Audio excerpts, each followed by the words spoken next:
Podcast with me, Carly. Hope you are all well, witches. First off, thank you so much for all your lovely feedback for last week's episode.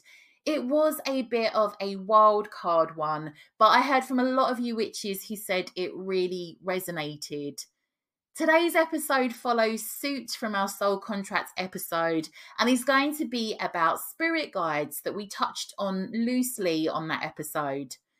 To be honest, I have heard spirit team, guides, guardians referenced so much, but never really deeped it or fully understood what that even really meant.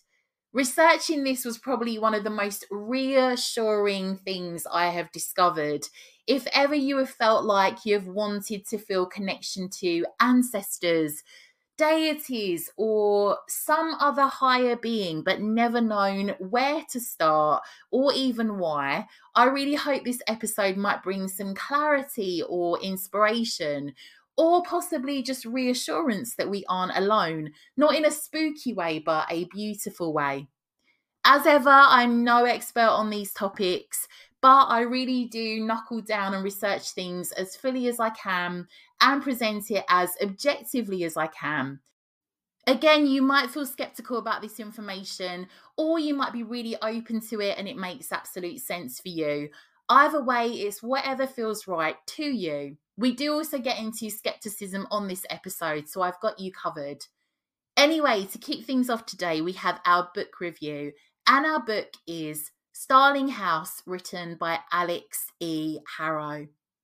First off, I was very keen to read this as Alex is the author of the book The Once and Future Witches that we reviewed on a previous episode and I loved. So I gave this book 4 out of 5 stars on Goodreads. Again, if you want to connect with me on Goodreads, the link will be in the show notes. Here is the book's blurb. Step into Starling House if you dare. Nobody in Eden remembers when Starling House was built, but the town agrees it's best to let this ill-omened mansion and its last lonely heir go to hell. Stories of the house's bad luck, like good china, have been passed down the generations. Opal knows better than to mess with haunted houses or brooding men, but when an opportunity to work there arises, the money might get her brother out of Eden. Starling House is uncanny and full of secrets, just like Arthur, its heir. It also feels strangely, dangerously like something she's never had, a home. Yet Opal isn't the only one interested in the horrors and the wonders that lie buried beneath it. Sinister forces converge on Eden, and Opal realises that if she wants a home, she'll have to fight for it, even if it involves digging up her family's ugly past to achieve a better future. She'll have to go down, deep down beneath Starling House to claw her way back to the light. I'll start off by saying, if you enjoyed the book The Hazelwood by Melissa Albert that we've reviewed on the show before, I think this book will be right up your street. The story includes a long-forgotten book that details the strange goings-on at Starling House and is written by one of its first inhabitants. This book is pitched as a gothic fairy tale, and I would definitely agree with that. It's weird and I like it. The story is completely unpredictable. The house is sentient and gives Beauty and the Beast type feels, as does the storyline with the characters Arthur Starling and Opal. I think you might love this book for the characters. Opal, our protagonist, does not give a fuck about what anyone thinks of her. She's sneaky and determined, which is a byproduct of experiencing a traumatic childhood with the loss of her mother and having to struggle for the survival of her and her little brother. They are at a point of poverty where we see her in January sharing a coat with her brother. It is that desperate. That level of desperation sets the tone for how Opal finds herself working at Starling House, combined with a level of heightened curiosity as the house has often shown up in her dreams. Starling House welcomes Opal with open arms, and as housekeeper, she brings the house back to life again with Arthur. Literally to life, a house that has emotions, moves and changes around its inhabitants. I inhaled this book in just a few days. I couldn't put it down. It's easy to read and I found it pretty addictive. I also love that the book has illustrations in it that are really beautiful. I can't mention this book without mentioning the cat called Hellcat that Opal whips off the streets and gives to Arthur for company. Scenes with the cat are hilarious. I loved the small American town setting, the survival aspect with the characters, magic of the house, the creatures. There are some great villains in the story too. The folklore weaved throughout the story that is the basis of the events is good. Despite me mentioning its similarities to the Hazelwood and Beauty and the Beast, it is a very different standalone book to any others that I've read. Absolutely loved this book and I hope that you might too. Join me after the break to talk all about spirit guides.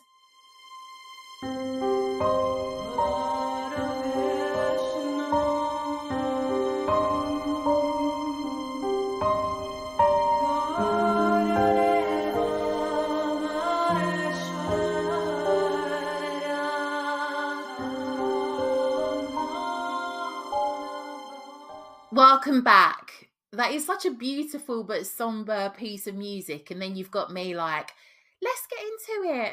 Anyway, I just wanted to say as a bit of a follow-up. So what do you know, despite the fact that they won't have heard the episode I put out, the person I was talking about happened to reach out to me in this last week. But soul contract or not, I've decided to stand on moving forward without them because, to be honest, the back and forth isn't good for me mentally at all.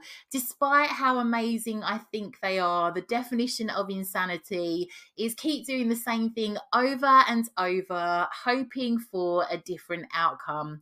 However, we will see if that soul contract is done and dusted. But for now, we have progressed from crying to Amy Winehouse and Halsey, and we've moved to the Lana Del Rey stage, where we are in the sad girl but bad girl era, now feeling a bit more empowered. I don't know about you, and I will get into this on the episode today because it actually links to our topic, but sometimes you will hear a lyric in a song and it just hits different because it hits the nail on the head of how you feel. So Lana is now my emotional support buddy. I've also started, after reading the other two books in the series, began reading the book Practical Magic by Alice Hoffman.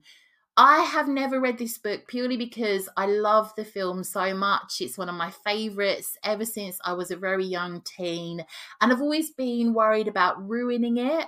But when I say there are a couple of lines in the book I read that fully humbled me and hit home. So the aunts from Practical Magic are also part of my emotional support team right now too. So you may remember the scene where they are really young, the two young girls, and the aunts are performing a spell. There's like a dove in that scene. It's a love spell for this woman to get this guy that she wants. I'm not giving any spoilers here, by the way. If you haven't watched it, watch it immediately. The most witchy film ever. And it goes a little something like this. Desire had a way of making a person oddly courageous. In the aunt's opinion, it could sneak up on a grown woman and turn her from a sensible creature into something as foolish as a flea that keeps chasing after the same old dog. I mean, that hit hard, but it resonated, so I'm going to go with it. So let's look at spirit guides. Everybody has a team of spirit guides that signed up to be our spirit guide in our lifetime before we were even born. They are there to support and love us and serve us in a multitude of ways, their overall goal being to help us remember our soul's purpose. We will have many spirit guides throughout our lifetime, some that will have been with us from the beginning and will be with us through to the end. Others will show up as and when needed throughout the course of our life. They are infinitely persistent and patient towards us, and we will have a connection with them even if it is subtle. Spirit guides are said to be energetic beings from the other side without a form like us, who assist us in their own way from the other side. It is common for them to appear as a humanoid type being. However, they can also appear as an animal, a ball of light, a mythical being, an angel, an alien being, all manner of different forms that they can take, because the way we perceive them is somewhat filtered and translated for our own comfort. The more open-minded we can be to how they come through, the less distorted our impression of them will be. How well we see them is said to hinge on how developed our third eye is, the ability we have of seeing images in our mind. Our spirit guides won't interfere in our free will, therefore we must be willing to ask them directly for help as and when we need it. There are various different spirit guides we can have. Some of our spirit guides will have other charges, including us. There are also other spirit guides we can invoke who aren't necessarily part of our spirit team to help us. Even if you feel they aren't doing what they are meant to be doing or aren't close by, they are connected to you, even if it is subtly. Our spirit guides have different areas that they will specialize in.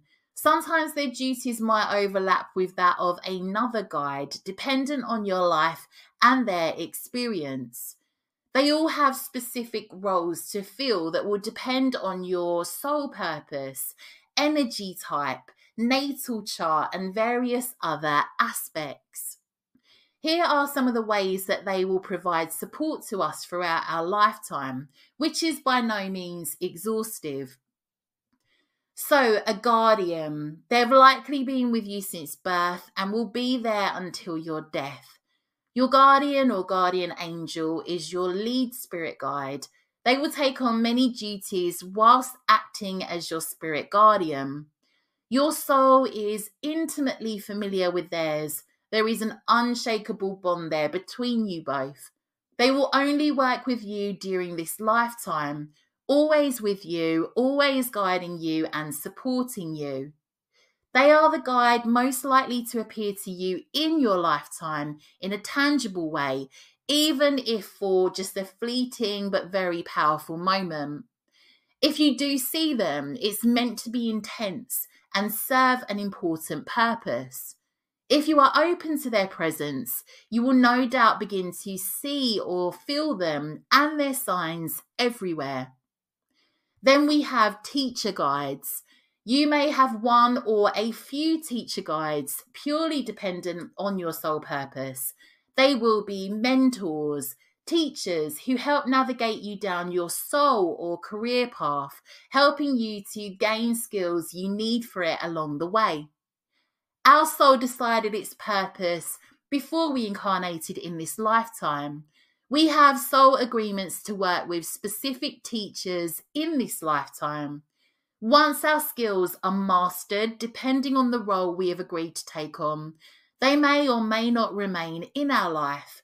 However, as we progress, when one teacher guide leaves, another will replace them. So we are never without the soul purpose, career guidance we need or are seeking. Then we have the caretaker. So they will assist us with our different relationship types. All of us have our own spirit teams, so it's a case of them liaising with others' spirit teams to communicate. They will work on aligning and guiding us to the other souls we have agreed to meet up with in this lifetime before we were born. They support our life journey by ensuring we remain on our prearranged path we set for ourselves. They may provide us with advice when asked, but never interfere with our free will like any other spirit guide. Ask them for their support in relation to your relationships, and they will provide it. See, I need to actually have a word with my caretaker's manager because things just aren't going as they should be. But actually, I could blame myself for that. So I'm sorry, caretaker. If I was actually asking them for their support in relation to my relationships, maybe I wouldn't be here. They're probably face palming themselves regularly. Then we move on to the gatekeeper. They play a very important role in the spirit guide team, ensuring our protection in various different ways. Like the guardian's role, the gatekeeper will stay with us for our entire life, yet they are likely to serve us and many other charges at the same time. Their role is to ensure our spiritual and physical protection.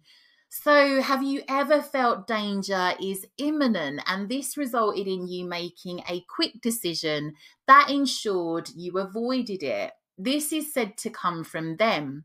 They protect us energetically and our soul. They prevent unwanted entities from entering our field. And this is even more effective if we ask them to do it. Then we have healing guides, so a similar role to the gatekeeper, yet they are responsible for helping us heal emotionally, physically, and spiritually. They can help us align with the medical care or healers that we need. When we are in need of restoration, our healing guides will show up. They will be very present should we be undergoing intense therapy or medical procedures.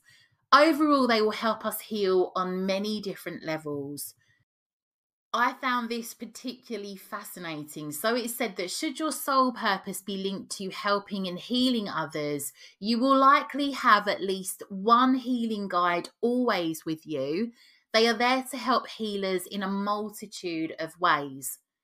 Then we have ancestral guides. So we will hold a special bond with ancestral spirit guides. Those that were related to us in the physical realm can become one of our spirit guides once they arrive on the other side. Interestingly, some ancestors may even wind up being our guardian, so the guide with us from the beginning to the end, and this gives them a dual status that they will hold. They have a vested interest in us as we are their kin, so the connection becomes mutually beneficial and will benefit future descendants. Ancestor spirit guides can provide us with all kinds of love and wisdom. So this is where it gets a bit interesting because one of the other guides we are said to have is archetypal. And it went on to say archetypal guides are like the ancient gods and goddesses. They may be able to help us through changes and growth periods in our lives. We can embody certain characteristics they possess to help us. They will, of course, have multiple people they work with, and they won't arrive unless invoked. They don't need to be worshipped to provide you with support, but you will need to develop and build connection with them before you expect anything in return.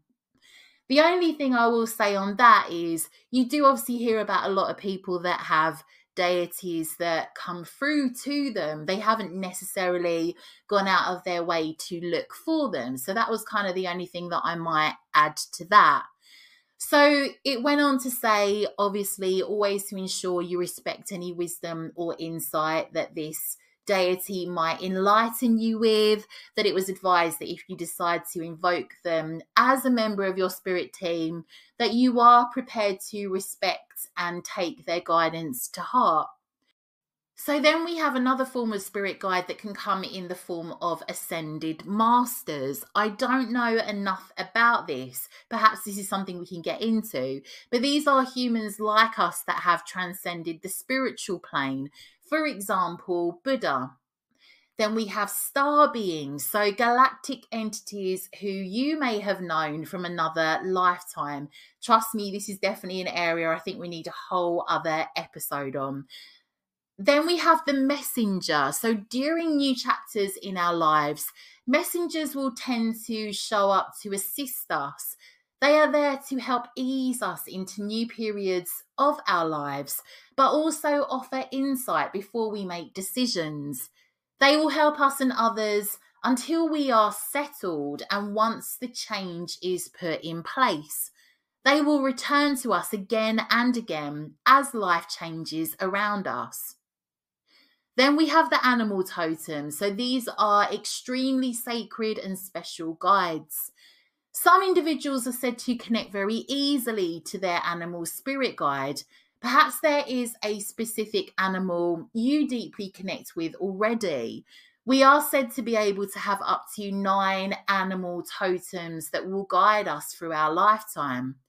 They represent our individual needs and desires, but also allow us to take on the characteristics they possess that we might wish to embody or already embody. They may be a guide to our entire family system. If you want to connect with spirit guides, your animal guide can be a great place to start.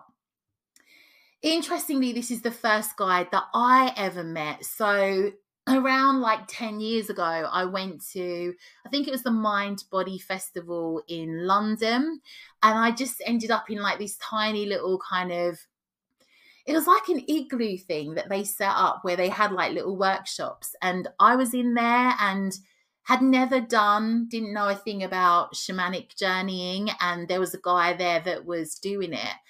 And I ended up meeting this tiger on this shamanic journey and then like this other guide. It was so powerful. I remember, and like I was saying earlier, like it is such an intense experience when they show up to you. I was on the tube back home.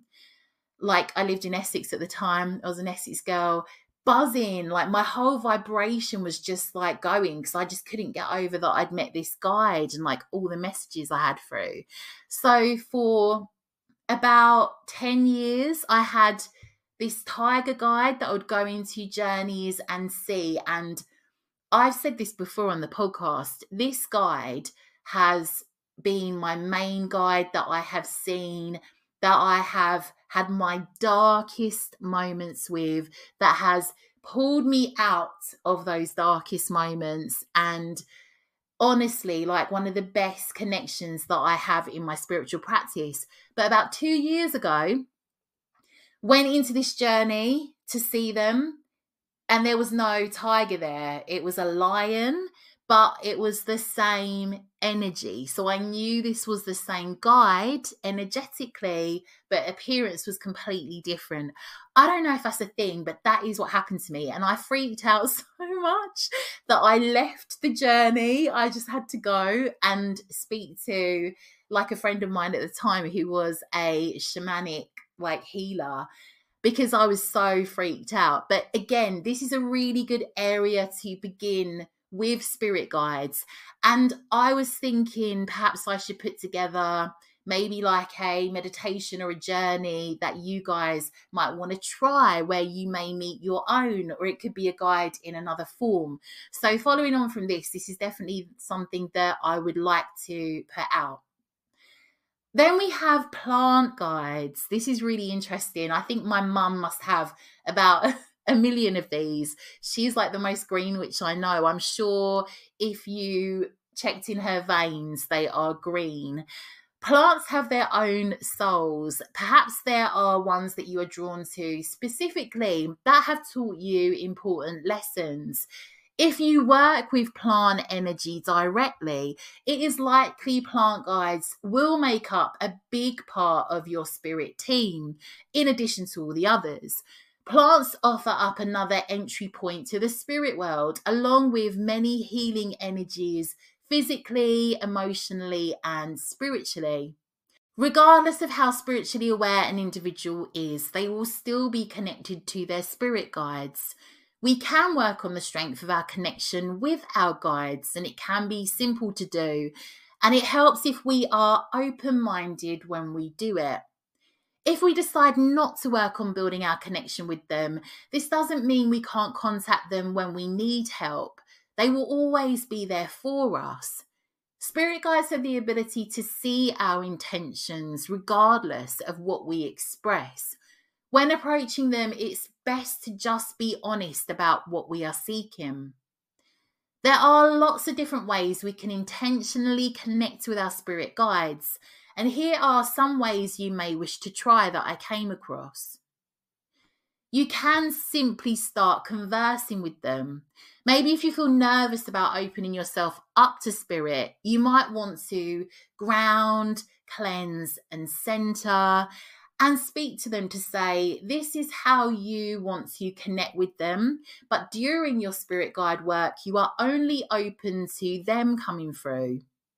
You might want to ask them any questions that you might have and see what messages intuitively come through. Perhaps you might have something like a book drop and open on a page that you need to read. Perhaps you will hear throughout the day a snippet of information on the radio that answers your question, or on a podcast or YouTube or something.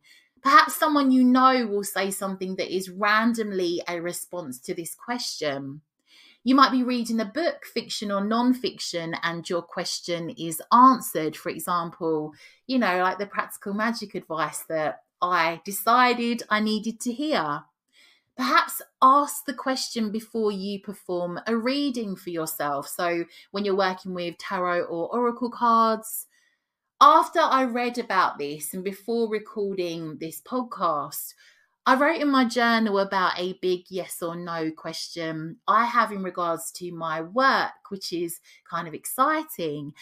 And I said out loud, Spirit, if I'm meant to do this particular thing, can you show me the image of a whale in the next couple of days? I felt the need to timescale it, so it felt like this would stop my skeptic mind overthinking it. Then intuitively, I had come up in my brain that I should do my oracle pull for that day for one of the, basically from one of the decks that I've got, the animal spirit card deck that I pulled those cards out and read on last week's podcast. So I shuffled the cards like mad and pulled out 3 cards, picked up the last card that I pulled, turned that over first, then the second card, and the first card I'd actually pulled that I turned over last was the whale card. That helped form my decision. I mean, out of all those 68 cards, and I get that specific one after asking for a whale visual, I'm taking that. You might want to ask your spirit guides if they will communicate with you in a specific way, so you know where to look out for their messages. You might ask them to show you images in your mind's eye, to connect with you in divination, meditation, journeying, dreams, auto-writing. So I did see on a few sites that you might want to ask what your spirit guide's name is and see what impressions you get. That this might come out as vague, that perhaps you will just receive a first letter, or maybe a message as to the origin of their name. In terms of their name, you might just want to keep the channel open and try on a few occasions until you solidify what you think their name is instead of guessing or forcing it. I'll be honest, I haven't gone this far with that at all, and I don't know if I feel the need to know their name. I know they're there. That's really reassuring for me. I can also see me trying this and getting a B and an E and jumping to, Beelzebub, hi. I don't know. It's just something that I haven't considered doing, but you might feel it's more reassuring to know what their name is. So I also saw, like, when you are finished up with connecting with your spirit guide, if you're actually doing full-on spirit guide work, you might want to thank them, say goodbye. They may have a parting message for you, so be sure to listen. Perhaps if you are connecting with them in meditation, shamanic journeying, divination, auto writing, just out of courtesy. And again, like, they might realize that session is coming to an end, so they can deliver any messages that they might have that they haven't yet. There are several ways in which spirit guides can show up to us in dreams. It's likely they are already showing up as different reoccurring dream characters. Apparently, you can also ask for them to meet you in a non-lucid dream or lucid dream and ask them to appear. It is said that you can say as you fall asleep, I will meet my spirit guides tonight, or please could I meet my spirit guides tonight, allowing your higher self to open up this channel of communication. It is said with consistency, your guides will appear in a dream for you, and not to give up if you don't succeed the first time. And I hate to say this because I then think about my hit and miss meditation practice. But one of the best ways to communicate with your guides is through meditation. This, of course, allows us to raise our vibration. So they actually have to temporarily lower theirs so they can meet us in the middle to connect. It's a case of hitting the right frequency to communicate. They could be right next to us, but we won't be aware of them if we aren't on the correct frequency. So if you do want to try connecting with your spirit guide in meditation, you can try, so once your thoughts have calmed and you feel relaxed, begin by like visualizing yourself in a forest clearing with a pathway leading up to it. At the center of this clearing, you could visualize a bench with space for at least 2 people to sit. Build this space up in your mind's eye with as much detail as you can, making it come alive. So there might be like a light breeze. You might be able to hear wildlife. This becomes easier to solidify the more that we practice. Then begin counting down from 10 and call in your guide or guides, imagining them walking down the path towards you. Then watch as they take a seat opposite you. Try to keep your mind free from assumptions while doing this and try not to force anything. Just let the details fill themselves in naturally. At first, it is said our guides may appear faint or you will only perceive an outline, but the more that we practice, the better our visual input becomes.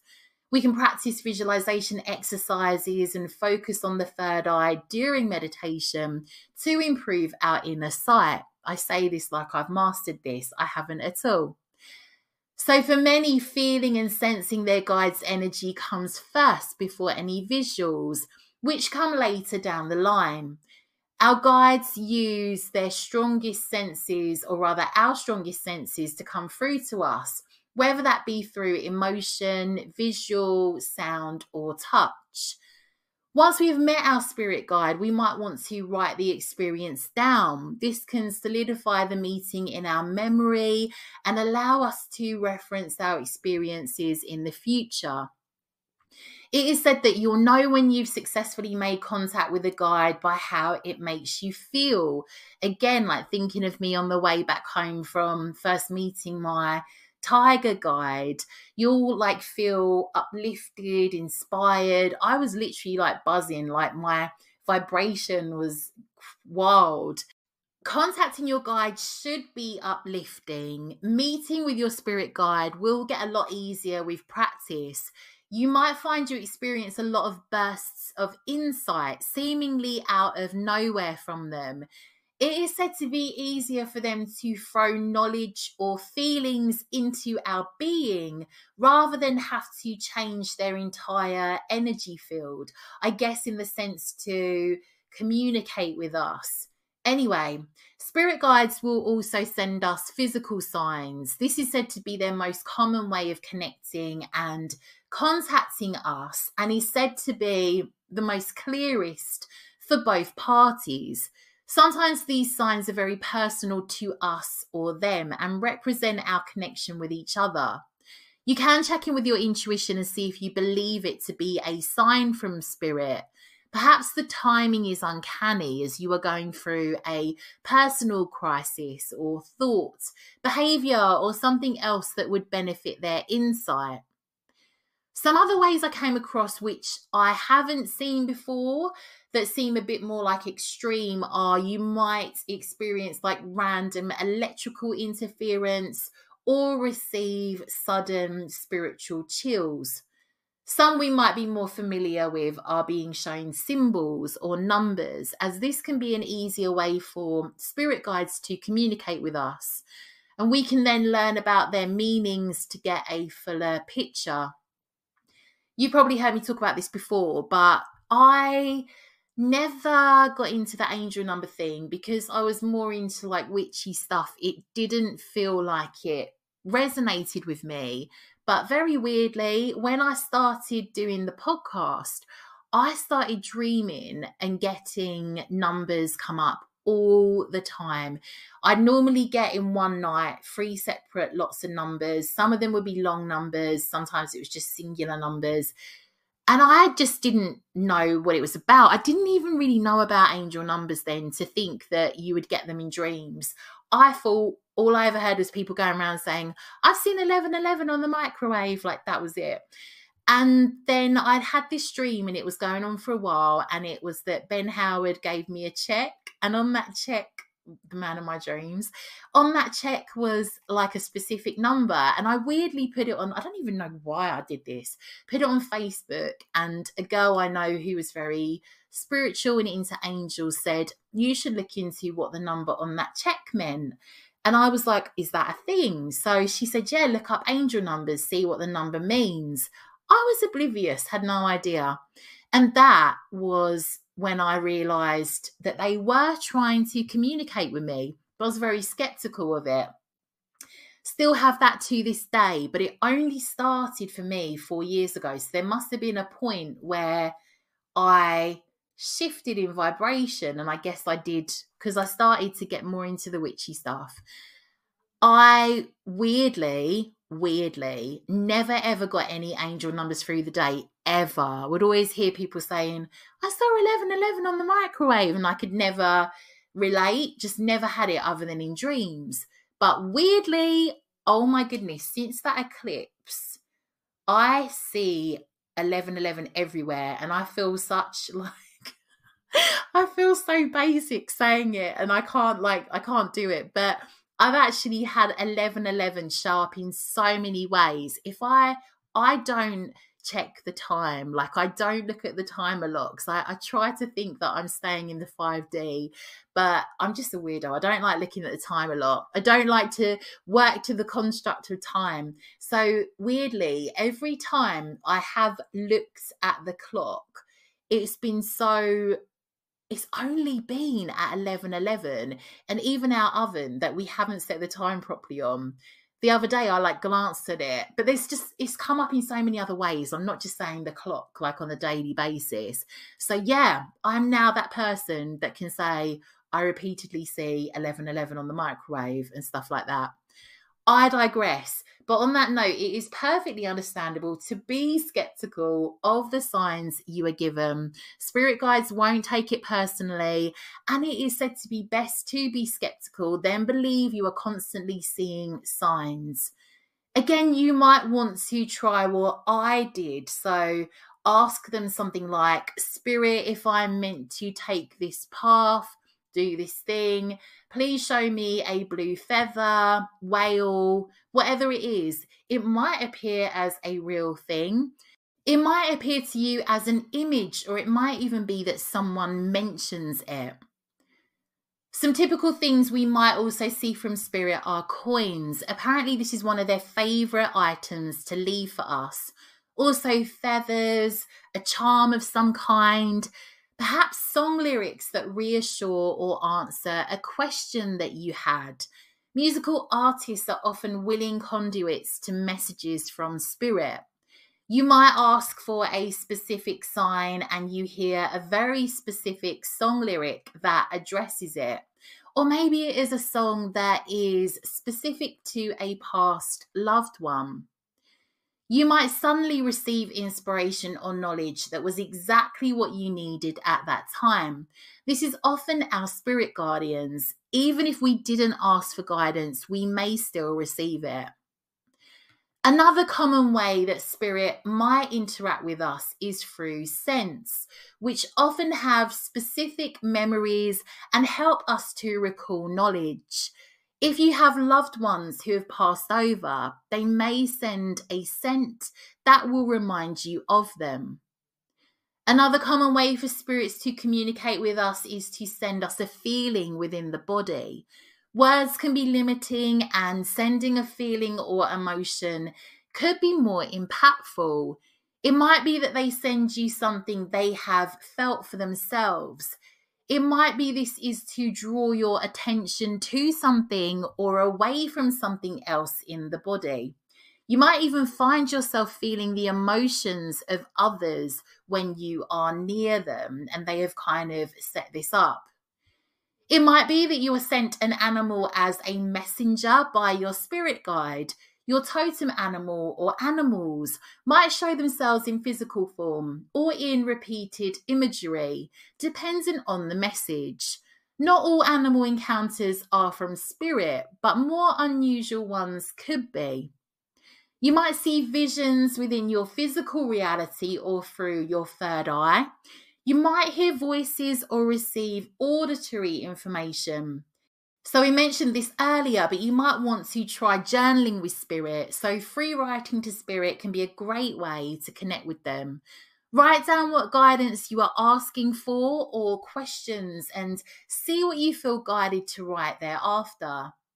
You might want to meet your spirit guides when at your altar. So use your sacred space to have sacred conversations and connection intentionally with your spirit guides. Be calm, be silent, be still, and in the calm and still, spirit can be seen and heard. You may want to help things along by using some herbs, perhaps in teas, that will open up your third eye to help with clarity. Our bonds with our spirit guides will be unique, and so will the communication. There will be countless and various ways our spirit guides will communicate with us. If you ever feel like your spirit team have abandoned you or that you are not receiving any insight from them, this could be their way of saying you have to figure this one out on your own. Much like with parenting, where we cannot do everything for our child and have to give them the space to learn for themselves in order to give them independence. If we genuinely reach a point where we need help, our spirit guide will be there. They are merely a thought away. They might not be present in every moment, but they are willing to be if you need them to be, especially amidst trying times in our life. That is all I have for you today, witches.